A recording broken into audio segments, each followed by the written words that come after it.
هنعمل مع بعض النهارده ماسك هيحل مشاكل كتير قوي. هو اصلا اساسه تفتيح، بس هو مش هيفتح لي بشرتي بس، لا هو كمان هيحسن لي شكل المسام بتاع البشره بتاعتي، هيخلي البشره مشدوده كده وفيها نضاره رهيبه، هيخلي البشره صافيه ومش هيبقى فيها الايجاد بتاع الصيف او الاسمرار بتاع الشمس او اي مشكله بتواجهنا في الصيف. الماسك ده هيحل المشاكل دي كلها. يلا بينا. عندي اول مكون وهو المكون الاساسي بتاعي وهو الرز. بعد كده عندي بنجر، وبعدين عندي كركديه، وعندي زيت لوز حلو، وعندي نشا، وعندي جل صبار، وعندي كبسولة فيتامين اي. هبتدي دلوقتي احط كوباية الرز على كوبايتين المية عندي، وبعدين هجيب معلقة نشا وهحطها معاهم. هاخد الخليط ده عندي على النار، هحطه لمدة نص ساعة لحد ما الرز يستوي تماما، وبعد كده هنشوف شكله مع بعض.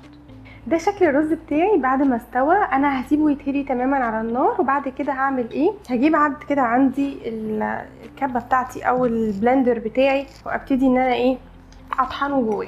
هبتدي دلوقتي خلاص حطيتهم في البلندر بتاعي، وهبتدي ان انا اضربهم. انا دلوقتي خلاص ضربت الرز بتاعي تمام بالنشا، بقى قوامه عامل زي الكريمي هوريهولكوا. بس الاول هضيف حاجه مهمه جدا ومفيده جدا للبشره وتاثيرها على البشره روعه، وهو البنجر.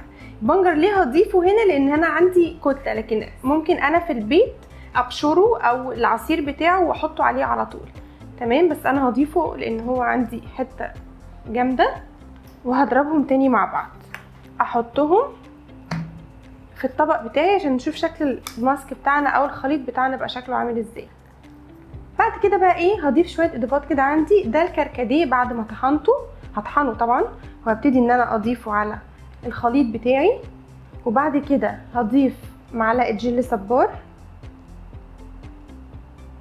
وبعدين هضيف معلقه زيت لوز حلو، وهبتدي اقلب المكونات دي كلها مع بعضيها. لو عندي فيتامين اي في البيت اللي هو الكبسولات دي، ممكن برضو اضيفها على الخليط بتاعي. ده كده القوام النهائي بتاع الماسك. هبتدي بقى اخده وافرده على ايدي او على بشرتي.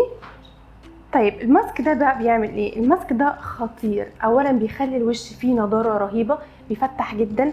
لو استمريتي فيه، ممكن يتعمل على فكره كل يوم مفيهوش مشكله خالص. لو استمرينا ان احنا نعمله كل يوم هتلاقي الوش فتح درجتين 3، البشره بقت صافيه تماما. بيحسن جدا شكل المسام بتاع البشره لو احنا كمان راجعين من الشمس في الصيف، خصوصا دلوقتي ان احنا في الصيف اليومين دول حر جدا. فانا بشرتي او عموما البشره بتلتهب جامد او بتتدمر بسبب الشمس. فانا بعد ما ارجع ممكن اطبق الماسك ده لمده نص ساعه على بشرتي، فعلا هيهدي البشره تماما، هتلاقوا البشره متحوله تماما. جربوا الوصفه دي صدقوني هتحبوها قوي، هتفرق معاكم جدا. ولو في اي حاجه اكتبوا لي في الكومنتس، اشوفكم الحلقه الجايه ان شاء الله.